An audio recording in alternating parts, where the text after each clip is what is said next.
So do you remember the angular momentum raising and lowering operators? And what are they? Okay. L plus or minus, their definition should be Lx plus or minus I, Ly. Sometimes they contain factors of 2 or square root of 2. I can never remember them. And the sign might be wrong. But if you define them like this, and similarly for the angular moment spin, Sx plus minus I Sy over square root of 2, then S dot L you can write as S plus L minus plus S minus L plus S Z L Z. So basically, if you take this matrix element and LM, SMS, and NLS, okay, M prime can be M plus 1, MS minus 1,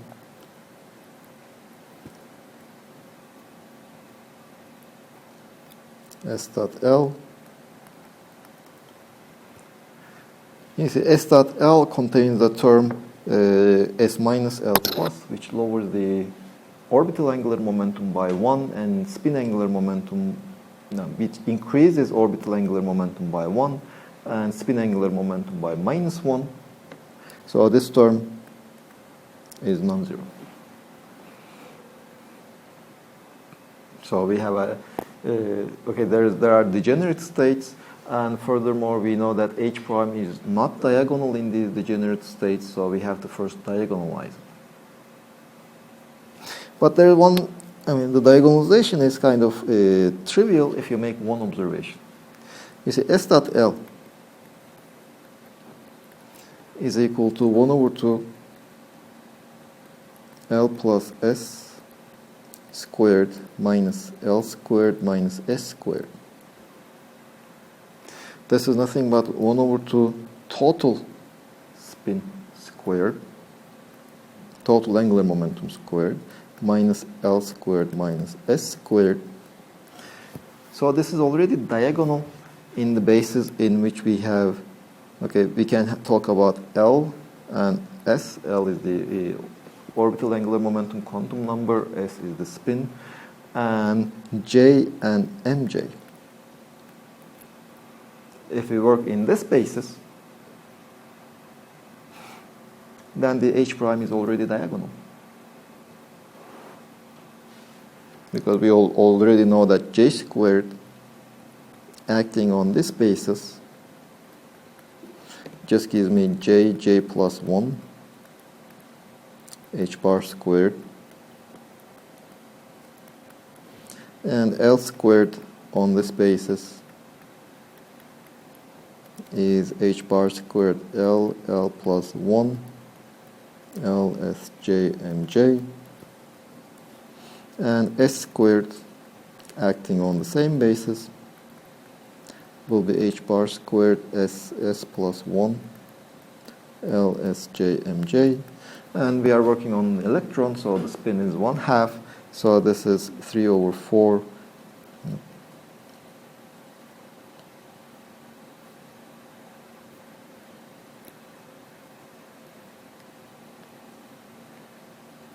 Three over 4 H bar squared L S J M J.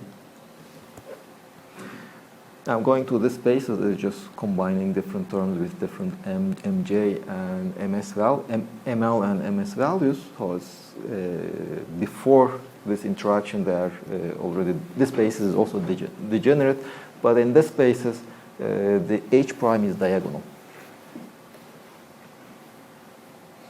So the new basis we have is, okay,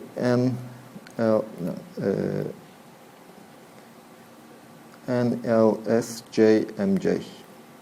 Now we can use this basis for our perturbation expansion, and the correction to the energy will be just NLSJMJ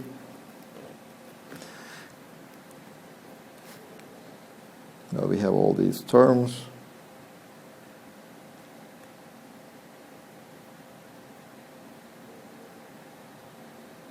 So this is our H prime. E squared over 4 pi epsilon 0, 1 over 2 m squared c cubed r cubed, and s dot l and l s j m j.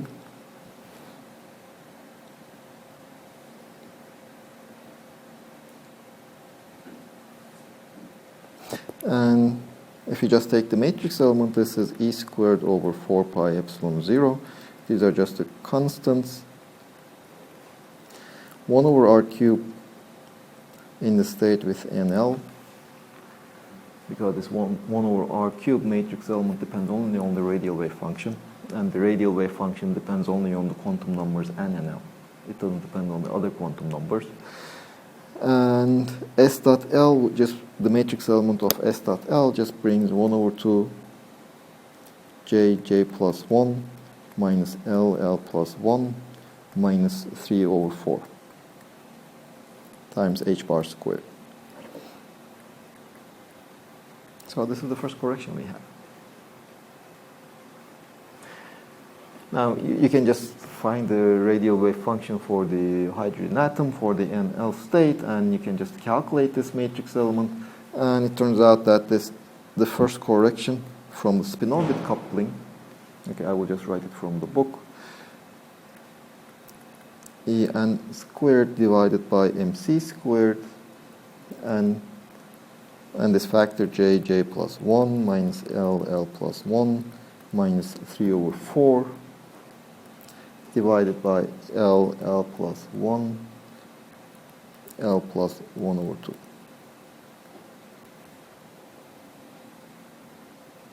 And this last one is basically this 1 over r cubed from this 1 over r cubed.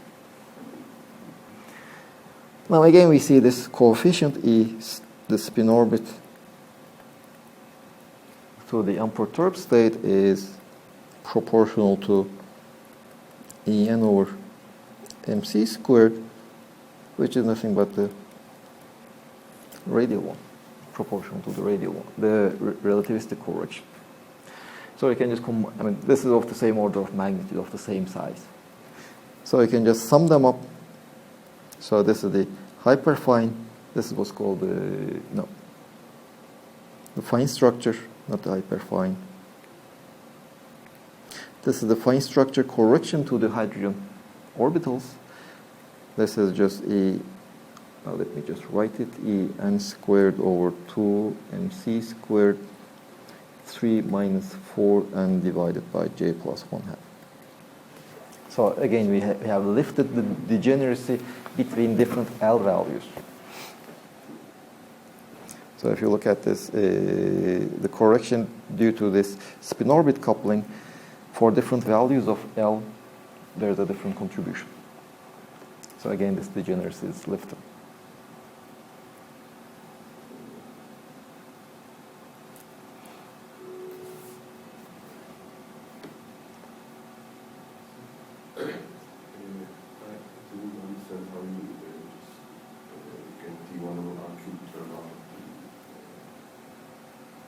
No, I did not. I didn't get it out. You see, there are these two different pieces. One is if you consider the wave functions, you can divide the wave functions into two parts, the radial part and the angular and the spin part. Now, the matrix element of L dot S depends on the angular and the spin part only. So I can calculate its matrix element. It just gives me this j plus 1 minus L plus 1 minus 3, 4 factor.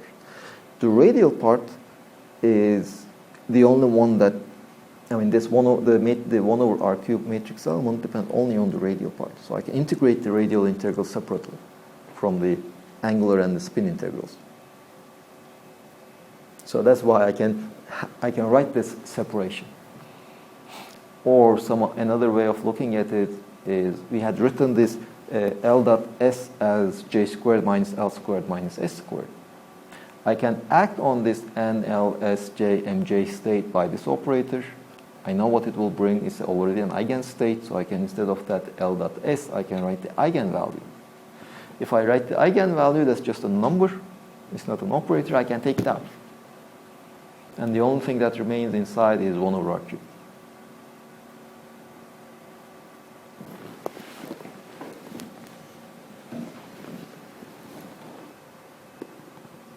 So basically we are doing first the identification of the perturbation. So what kind of perturbations we have. I mean, the hydrogen atom that you solved in quantum mechanics, one was the most simple one. Then we have the corrections. We said, we had the radial part, the relativistic correction. Now this is the spin-orbit coupling due to the spin properties of the electron, basically. And once we identify the perturbation in our Hamiltonian, the next thing we do is this perturbation diagonal in the chosen basis? If yes, the correction to the energy is just a matrix element, the first correction. If no, then you just first diagonalize this perturbation. First, once you diagonalize the perturbation, you just proceed as if it in the non-degenerate perturbation theory.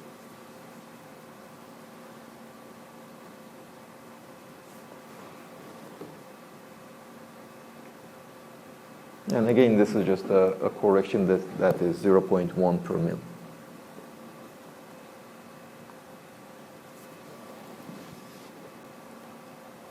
So we understand that there's a degeneracy after the correction. No, I mean, you see, there is degeneracy in the hydrogen atom, so we already know that. But what we do in degenerate perturbation theory is that we first diagonalize the perturbation in the degenerate subspace. That's what we should do. In the relativistic correction, the perturbation was already diagonal in the degenerate subspace, so we didn't need to do anything. In the spin-orbit coupling, the perturbation was not diagonal in the original basis that we chose, in this LS, ML, MS basis. So we had to go to another basis in which the total angular momentum was diagonal. We can check whether it's diagonal at the first stage. Yes. Now, in this new basis, the relativistic correction is still diagonal because the relativistic correction depended only on L.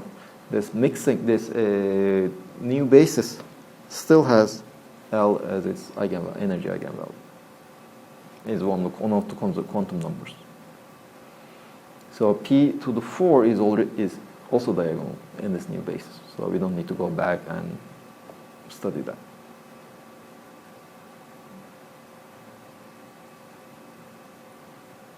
So we can, if we are doing work on the same basis, we can add this to the original energy and also relativistic correction to the together. Correct. They are all added. Now, in this final expression, yes. A more proper way of doing it would be, so now you have decided to use this basis. So in this basis, you have to calculate the relativistic correction and you have to calculate the spin-orbit correction. But the relativistic correction depends only on the L, and in this new basis, all the states have a definite L. So nothing changed in the relativistic correction. So what if Now in fact, what we need to do is now we have these two corrections. In fact, both of them are our perturbations, so we have to diagonalize both of them together. But this new basis does it all. So what if there is no that kind of basis? Is it possible? I don't know. If it's just energy, maybe that should be. Let's look at the Zeeman effect. Now, what we mean by the Zeeman effect is that you have your system, and you put it in a magnet. You have your hydrogen atom. You put it in a magnetic field, an external magnetic field. For simplicity, you can just assume it's uniform. Now, in this case, H prime. Let's also put the H prime Z. This will be minus mu. Well, let's see. Mu dot B. Now, for the electron, the magnetic dipole moment will have basically two contributions. One from its spin, which will be GE Q over 2m S, and one from its orbital angular momentum, plus Q over 2m L. and which will be minus E over 2m L plus 2s. This is the magnetic dipole moment. So Hz prime, this is external magnetic field, minus now plus E over 2m L plus 2s, that be external, which we can also write as E over 2m J plus S, that be external. So now we have the spin orbit coupling, which says that we should use the basis in which J is diagonal.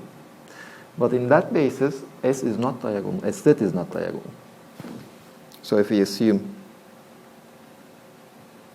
B external is equal to, is in the Z direction, then Hz prime E over 2m B external Jz plus Sz.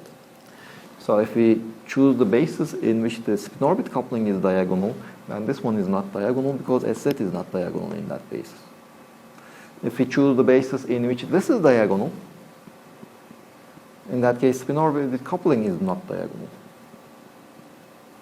Now a full treatment, you just need to take the sum both of the matrix elements, both of the operators for each degenerate subspace, calculate the corresponding matrix, diagonalize the matrix, and find a new basis.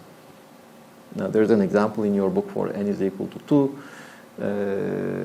I mean, you can go over it, I will not do it, but it's tedious, but that's what you should do.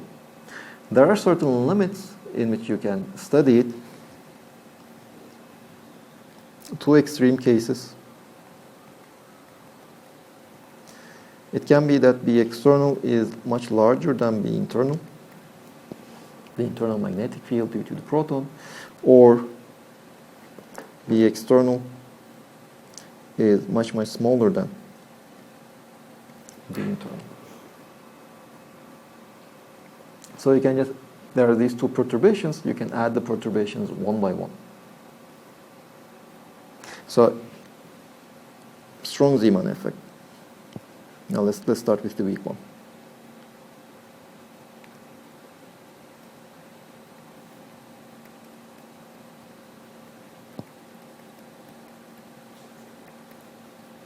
This is when the external magnetic field is small. Now, if the external magnetic field is small, then you can add the internal one. You can diagonalize the internal one. But we had already done that. We should be using this basis, NLS JMJ. We should be dealing with this basis because this diagonalizes the internal. But once we calculate the perturbation for B internal, the states are no longer degenerate. We had already lifted the degeneracy. But since we had already lifted the degeneracy, we can just forget about the degeneracy in calculating the perturbative correction due to the external magnetic field. Now, can we go the other way around? In fact, we could in principle. Even in this case, we can first calculate the correction due to the external magnetic field. That will also lift the degeneracy.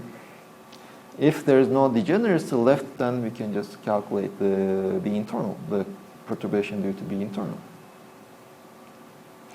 But it doesn't work because the problem is, if you consider, for example, the correction to the wave function. We said that it is psi n 0 plus,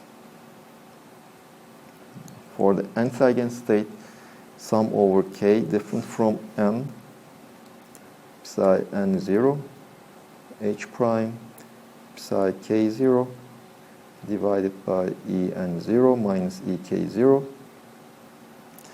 times psi k0. Okay, if the degeneracy is lifted, then there doesn't seem to be any problem because we don't have this 1 over 0.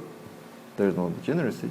But if we first calculate the perturbations using the external magnetic field and calculate the shifts in the energy, in that case, okay, the degeneracy is lifted, but that would be a very small correction. So these differences, En0 minus Ek0, would be very small. So the correction would be very large. But if the correction is, remember, now we can, if we first calculate the correction due to this one, we diagonalize this one, which is small, we lift the degeneracy, these terms are non-zero, but nevertheless there are certain terms in which this denominator is very small. And this H prime is now is proportional to the internal magnetic field. This is large, this is small, so both of them would give me a very huge correction. So the expansion does not converge if I first do the perturbation using this one and then this one. If I do the other way around, I first calculate the correction due to this larger perturbation. Then I lift the degeneracy. If I lift the degeneracy, this term will be non-zero for all and non-different from K. Furthermore, this one, which is the smaller one, this will be much smaller than this one. This matrix elements will be much smaller than this one, so the correction will be small. So that's why if in this limit we first have to calculate the perturbation due to the spin-orbit coupling. That is the larger effect. If we do it that way, this expansion would converge fast, and it would be enough to keep the first term. And a similar argument you can also use for the energies. So this is our basis,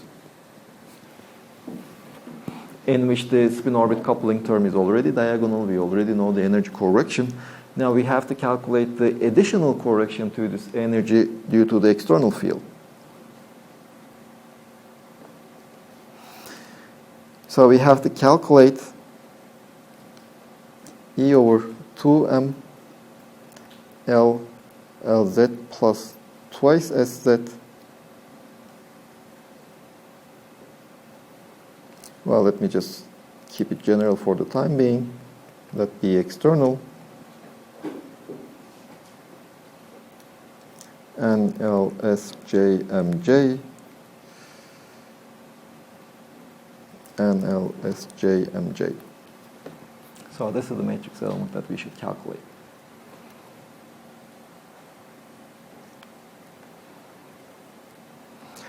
Well, in the spaces, neither L nor S is diagonal, so if we take the Z component, still it won't help much. But we can do certain tricks. And LSJMJ E over 2m J plus S dot be external.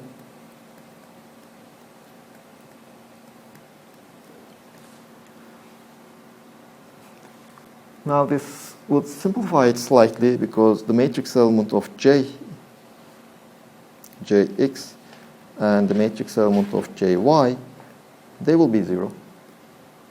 Because we are looking at a state in which the Z component has a definite eigenvalue. Now we still have the problem with S.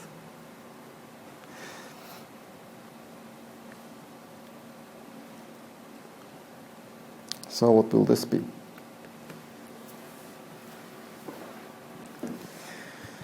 So what do you remember about the addition of angular momentum? So for example, we know that S is not conserved in this case, but J will be conserved. So this is the J vector, let's say. L and S, they are not conserved, but they will just precess around this one, around J, both of them. You remember it? Okay. So if that is the case, then this S average, if we take the time average, let's say, will be along the Z direction. It won't be zero. It will be along the Z direction only. Other components will just average to zero. So the Z component, the J component, sorry, this will be S dot J times J over J squared.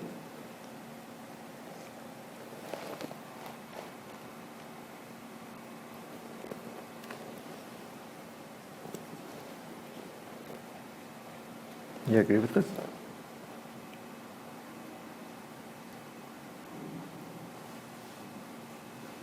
Or you can also write this as S is, I can just take the component in the j direction, multiply by a unit vector in the j direction, plus the perpendicular component.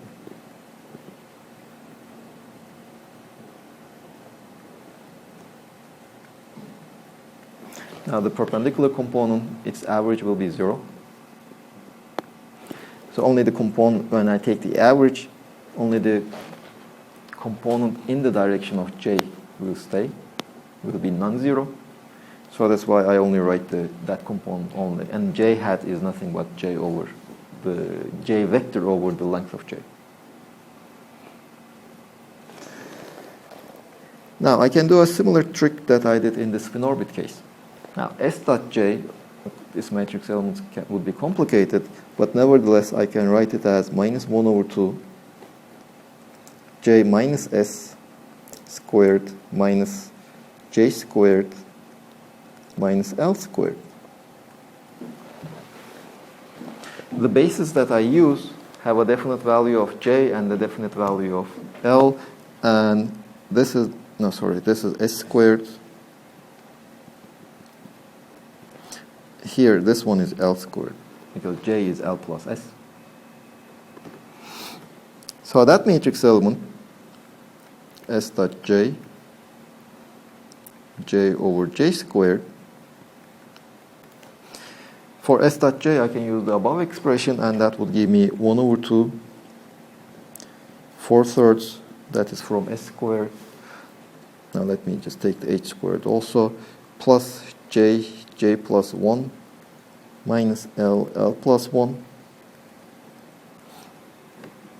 In the denominator, I have j squared, but that is over j plus 1.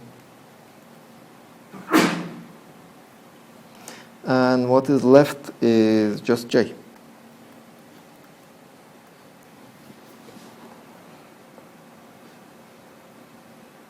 Then h bar square goes. Oh, here I also have h bar squared, correct.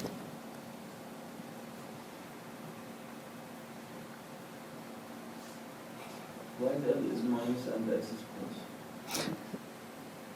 So.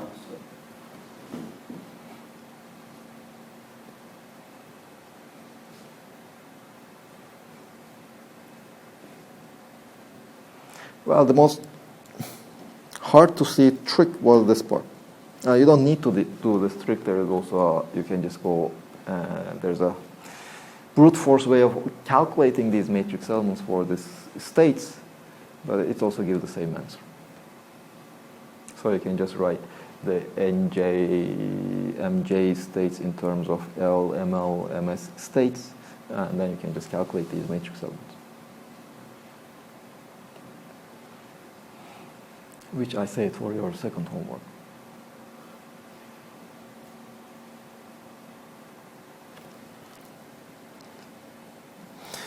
And now we can just say that, okay, B external, we can use this one. We can just take, what happens if B external is not in the Z direction, by the way?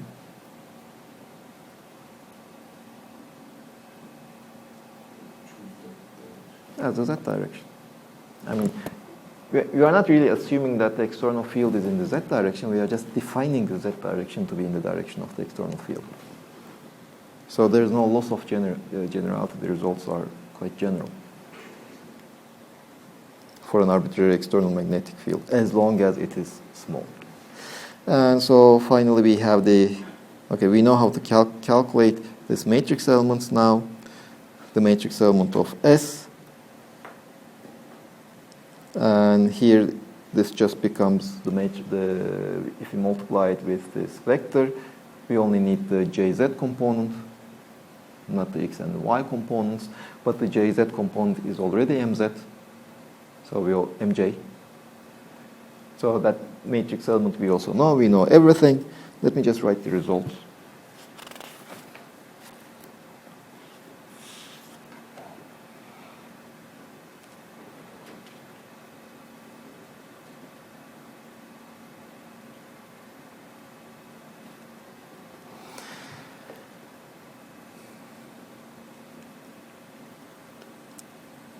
Now what we had actually seen here is that this one is equal to 1 plus j, j plus 1, minus L, L plus 1, plus 3/4 divided by 2j, j plus 1. Well, this factor is basically this factor in square brackets. We have this factor of 2 because of this factor of 2 over here. So I'm just, remember we started with j plus s. So this is the j plus s matrix element multiplied with j. And this again, in a sense, acts like, if you remember, this L plus S was the magnetic dipole moment. It was proportional to the magnetic dipole moment. And we have this Q over 2m factor multiplying it. So this just likes a gyromagnetic ratio for the external magnetic field. So it is also denoted by G. So it's similar to the gyromagnetic ratio. And the name is, okay, it's just a name, G factor. So we have the magnetic moment, let's say the matrix element of the magnetic dipole moment of the electron is just Q over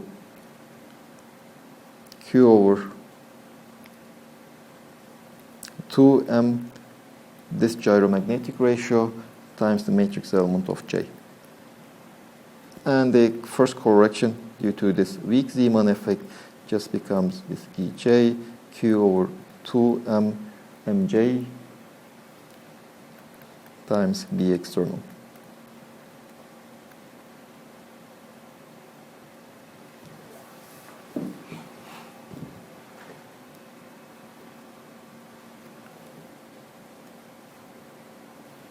Remember our H prime in this case.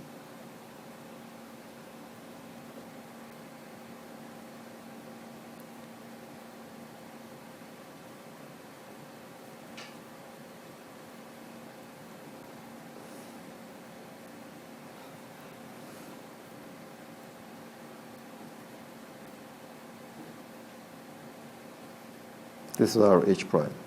We have the E over 2m, oh, not Q, E over 2m.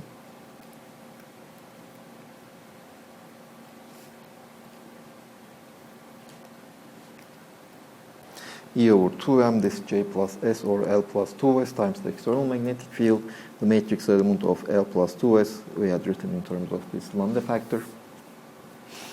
And B external, we just assumed it in the Z direction, so the only part that contributes is due to MJ.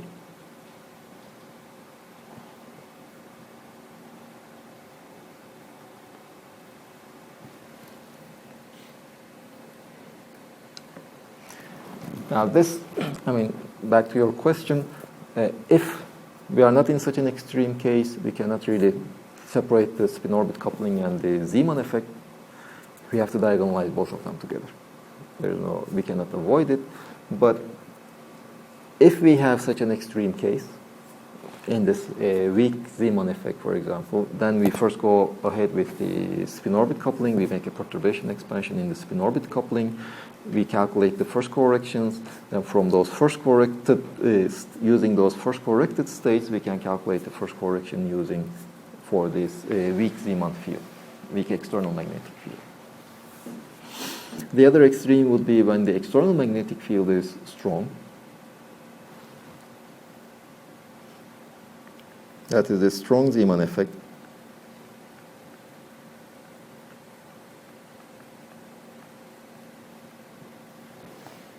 This is when the external magnetic field is much, much larger than the internal one. Then we just do the other. We first take into account the stronger one, which is this Zeeman term.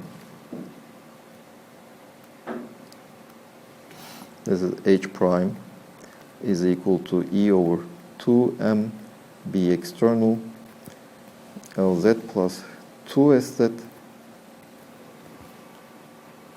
Now in this case, the basis that diagonalizes this term is nothing but our old basis, ML ML, MS. This is our basis. So this already diagonalizes H prime. So we so H prime is matrix elements ML, ML prime, MS prime. This is equal to, if m's are different, it is 0.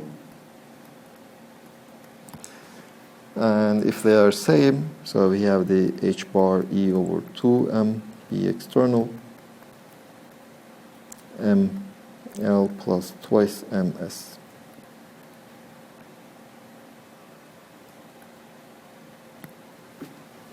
It's already diagonal. Then, of course, we have to go back and calculate this spin orbit coupling correction.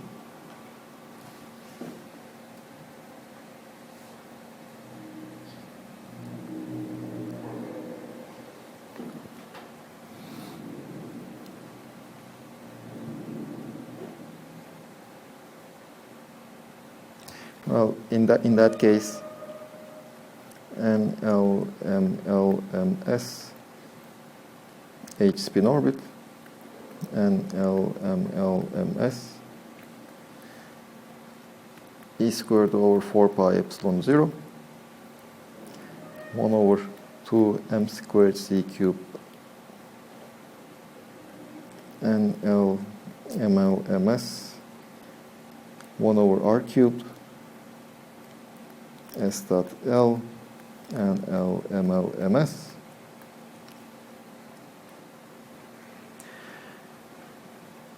Now the S and L again acts on the angular parts, and 1 over R cubed only depends on the radial part, so I can separate those matrix elements. So this will be E squared over 4 pi epsilon 0, 1 over 2 m squared C cube, the matrix element of 1 over R cubed. And what is left is Sx Lx, and S acts only on the spin, L acts only on the angular momentum part, which are just separate parts. So matrix element of Sx times Lx plus Sy Ly plus Sz Lz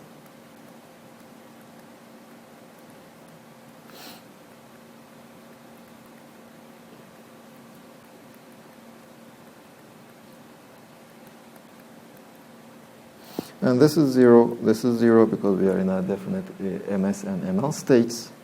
This is 0, this is 0. What is left is H bar squared ML MS. 1 over R cubed. We had already used it. You can just take the radial part of the equation, integrate it, and find what it is. But again, basically the tricks are, we use the same tricks all the time. So if there is a perturbation, and if you have degeneracy, you have to first diagonalize it. In certain cases, you can just divide the perturbation into two parts. We have two different perturbations, like in this Zeeman effect. And if one of the perturbation is much more stronger than the other one, you first deal with the stronger perturbation and add the weaker one. In this case, the expansion would still converge. With the first term would be enough to obtain a realistic value.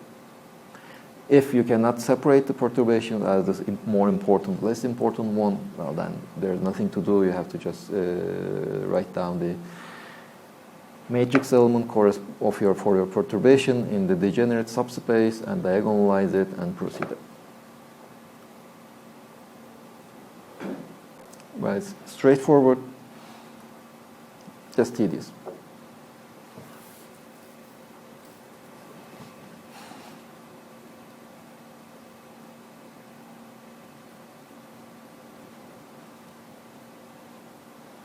Any questions?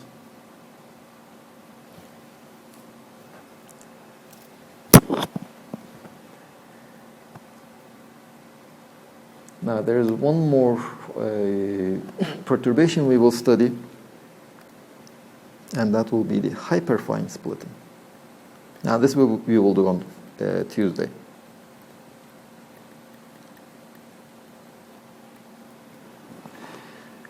And okay, we said that electron is a charged spinning object, so it has a magnetic dipole moment. But same is true for the proton. It is a charged spinning object, so it's also a magnetic dipole moment. And if you have one magnetic dipole moment, okay, it will be influenced by an external magnetic field.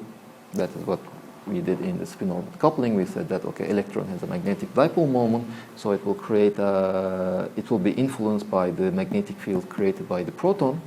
But proton also has a magnetic dipole moment, and due to that magnetic dipole moment, it also creates a magnetic field. So a magnetic dipole moment is both influenced by an external magnetic field, but it also creates its own magnetic field. Because imagine a magnetic dipole in classical electrodynamics is just some current running around a closed loop. Well, any current will create a magnetic field. So the electron will also be influenced by the magnetic field created by the magnetic dipole moment of the proton. Now the magnetic field created by a dipole, do you remember the expression?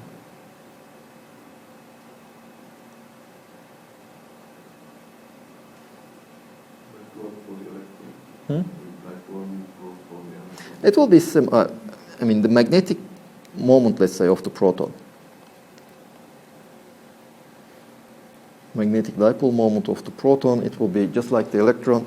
It will be proportional to the spin of the proton with Q over 2, and this time is the mass of the proton, times the gyromagnetic ratio.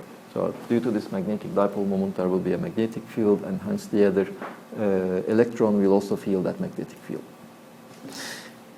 Now, the gyromagnetic ratio of the proton, for the electron is almost 2. Remember, the correction is alpha over 4 pi. Alpha is 1 over 100. 4 pi is something like 10. So the correction is 10 to the power minus 3. It's almost 2. But for the proton, it is something like 5. It's huge. And the main reason is that the proton is not a point object. So we have all these quarks inside, so they all contribute, so we end up having such a huge gyromagnetic ratio for the proton. And we can calculate that. Well, what we will do in this case will be okay, in this case what will happen is, anyway, we will discuss it on Tuesday. Questions?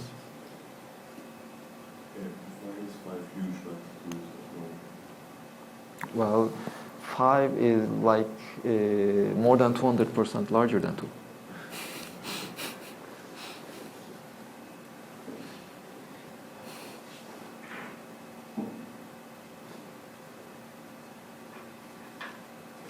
Yeah, you see, considering for example, the corrections to the electron gyromagnetic ratio are just 1 per mil.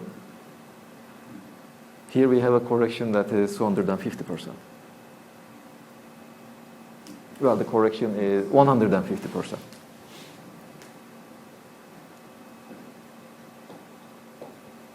That's why I say it's huge.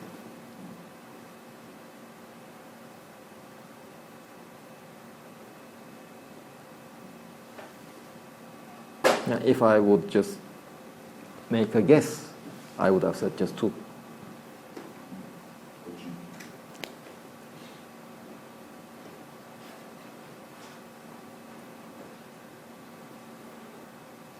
Okay, so see you on Tuesday. Your homeworks, I will try to prepare them on Friday or the latest on weekend. They will be for the next Friday.